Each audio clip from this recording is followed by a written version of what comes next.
Vamos ver neste bloco a interpretação e a integração da legislação previdenciária. O professor Fábio Zambiti Ibrahim diz na sua obra o seguinte, que a interpretação da lei, que é um texto genérico e abstrato, ela visa determinar o sentido e o alcance das normas jurídicas de modo que seu aplicador alcance a correta finalidade da lei. Ao interpretar um texto legal, o intérprete deve buscar dentro das opções existentes no texto legal aquela que seja o mais compatível com o caso concreto, não se limitando às situações previstas pelo legislador quando da elaboração do texto. Ora, pessoal, uma lei ela é criada em determinado momento da história devido, como nós já vimos, a uma fonte material, um acontecimento que ocorreu na sociedade. E, por óbvio, o legislador ele não tem bola de cristal para imaginar todas as situações futuras que podem demandar uma criação, uma atualização ou uma modificação da lei. Por isso é importante esse trabalho de interpretação da legislação para a sua correta aplicação. E não é diferente com a legislação previdenciária, que quanto à sua fonte de interpretação, ela tem uma classificação que é a seguinte. Ela tem uma interpretação autêntica quanto o próprio legislador, no seu processo legislativo originário, ele elabora uma nova lei para dirimir dúvidas sobre a lei já existente. Dou aqui um exemplo. Digamos que uma lei diz que é possível comprovar atividade especial mediante a apresentação de laudo técnico extemporâneo. Só que a lei não disse o que é um laudo técnico extemporâneo. Daí vem uma segunda lei e diz: para os fins da lei X, laudo técnico extemporâneo é aquele produzido antes ou após o vínculo de emprego. Então veja que a própria legislação, uma lei posterior, veio interpretar o que era laudo extemporâneo previsto numa outra lei anterior. Então esta forma de interpretação é chamada de interpretação autêntica. A interpretação doutrinária é aquela feita pelos jurisconsultos, pelos doutores da lei, pelos doutrinadores em suas obras, livros, dissertações, teses de doutorado. Então a doutrina é que interpreta algum termo, alguma situação ali prevista na lei. E a jurisprudencial é feita pelos órgãos do Poder Judiciário com reiteradas decisões interpretando aquele dispositivo legal. Então, quanto à fonte, autêntica é quando o próprio legislador, por meio de uma nova lei, ele interpreta uma lei que já existe. A doutrinária vem pelas obras dos doutrinadores e a jurisprudencial feita pelo Poder Judiciário mediante as suas decisões, seja nas varas, seja nos tribunais superiores ou pelos tribunais regionais, tribunais de justiça. Quanto aos métodos de interpretação, nós temos 4 métodos de interpretar a lei. É o método gramatical, o método histórico, o finalístico ou teleológico e o sistemático. Portanto, quanto ao método interpretativo, nós podemos ter uma interpretação gramatical, histórica, finalística ou teleológica ou sistemática. O gramatical, pessoal, é inclusive um método que não é muito recomendável para a interpretação da legislação, porque ele ele busca o sentido da lei mediante análise do significado literal das palavras que o legislador utilizou. Então, essa forma de interpretação não é a mais adequada, principalmente porque nós vimos que existe todo um ordenamento jurídico, existem normas de hierarquia superior e ele deve ser interpretado juntamente com as outras normas, observando-se sempre esta hierarquia. O histórico, ele busca análise do momento histórico da aprovação da lei. Nós tivemos, num passado recente, uma pandemia onde diversas leis foram feitas justamente para amenizar os efeitos daquela pandemia. Leis que criaram auxílios pecuniários, leis que instituíram trabalhos em home office. Então, esta lei, ela deve ser interpretada utilizando-se aquele momento histórico em que ela foi gestada, produzida pelo legislador. O finalístico ou teleológico é um método onde o intérprete ele busca o fim almejado pelo legislador, onde ele busca o espírito da lei, que é chamado também de mens legis, o espírito da lei. O que é que o legislador quis alcançar com aquele texto da legislação que ele produziu? É o objetivo a ser atingido com aquele dispositivo legal. Já o sistemático, este é o método que busca a interpretação daquele texto legal, daquela legislação, compatível com todo o ordenamento jurídico, verificando se a compatibilidade da lei a ser interpretada com outros diplomas legais existentes e principalmente com os princípios de direito envolvidos que estão determinados em outros dispositivos legais e também na nossa Constituição Federal. O sistemático, o finalístico ou teleológico são os métodos mais indicados para se interpretar a lei de uma maneira geral e também se aplica na interpretação da legislação previdenciária, ok?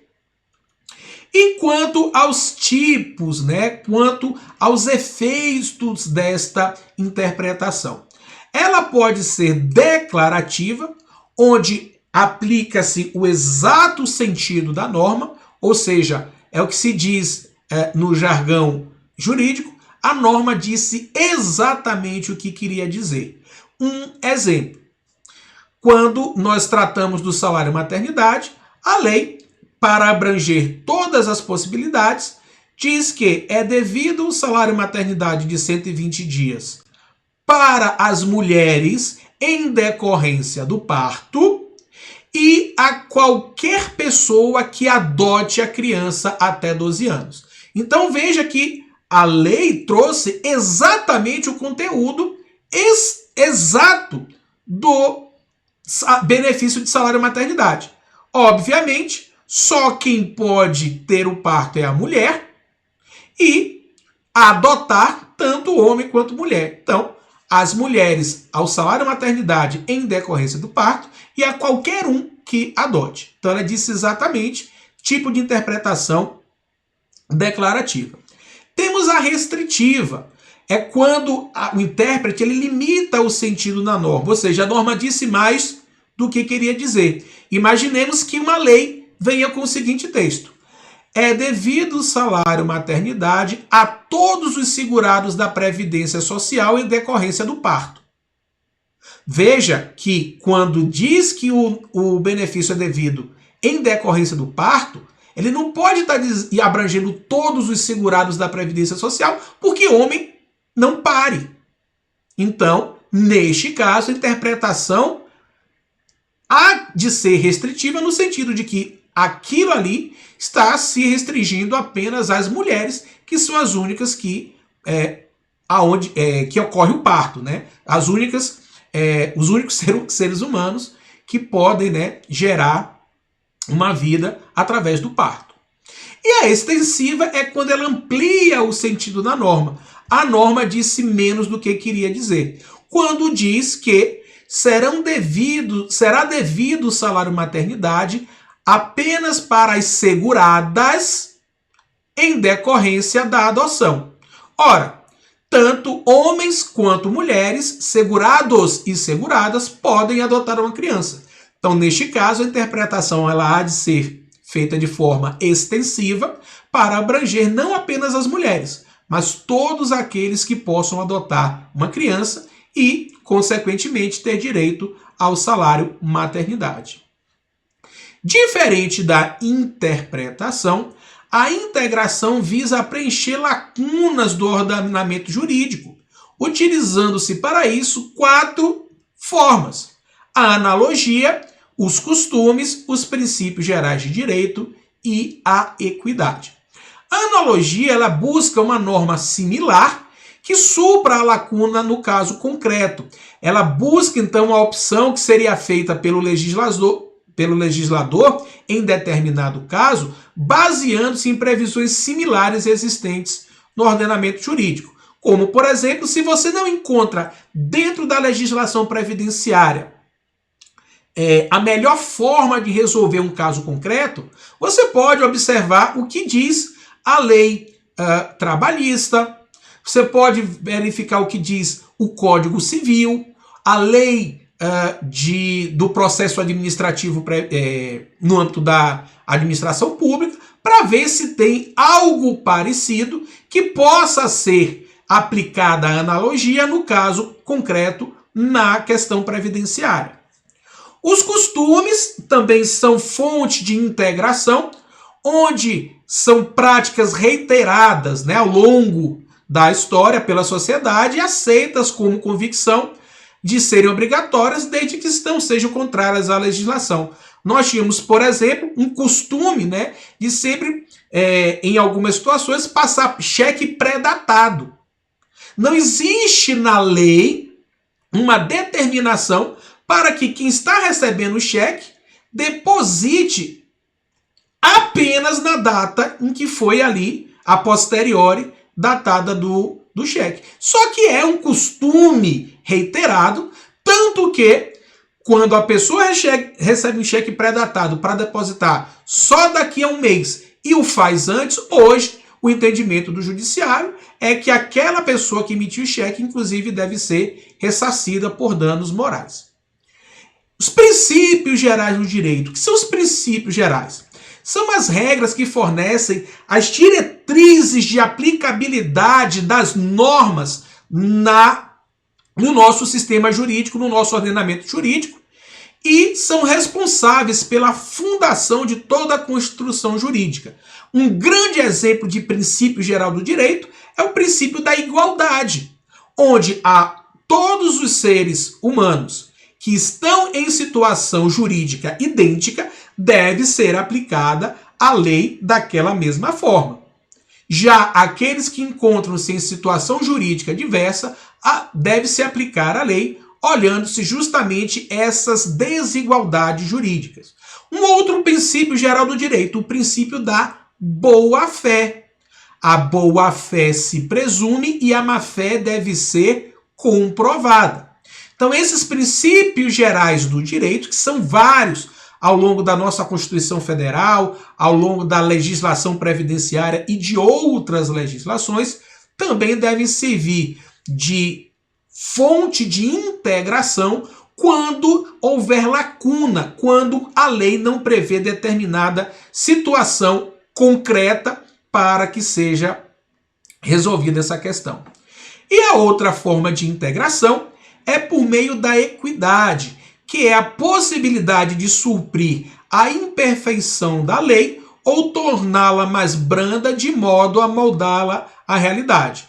E o exemplo que nós trazemos é quando as decisões que estenderam o direito à pensão por morte às companheiras e companheiros antes mesmo da regra ser estabelecida em lei. Hoje, companheiras e companheiros gozam do mesmo status de casados e casadas. Então, quando havia o óbito de um companheiro ou companheira, mesmo não tendo a previsão expressa na lei de que esse companheiro ou companheira também deveria ser agraciado com a pensão por morte, ao se interpretar a lei dizendo que também pode se estender, utilizou-se o critério de equidade. Então é o uso do bom senso, é a adaptação razoável da lei ao caso concreto para poder dirimir essas controvérsias, né? Tratamento igual às coisas iguais e tratamento desigual às coisas desiguais, e sempre buscando o ideal de justiça, de fazer a coisa correta, dando a cada um o que lhe é seu de direito. E assim, pessoal, fechamos o segundo item do nosso edital, a legislação previdenciária, onde vimos a sua interpretação, integração, o seu conteúdo, a sua vigência, a autonomia do direito previdenciário. Lembrando que a autonomia não é da legislação previdenciária, e sim do direito previdenciário como ramo do direito público, que tem como o seu objeto de estudo, por óbvio, os princípios, as regras que estão nesta legislação previdenciária que nós acabamos de ver nesta aula. Então, se preparem para o próximo item do edital, que trata do regime geral de previdência social, que será objeto da nossa próxima aula. Um grande abraço e nos vemos em breve.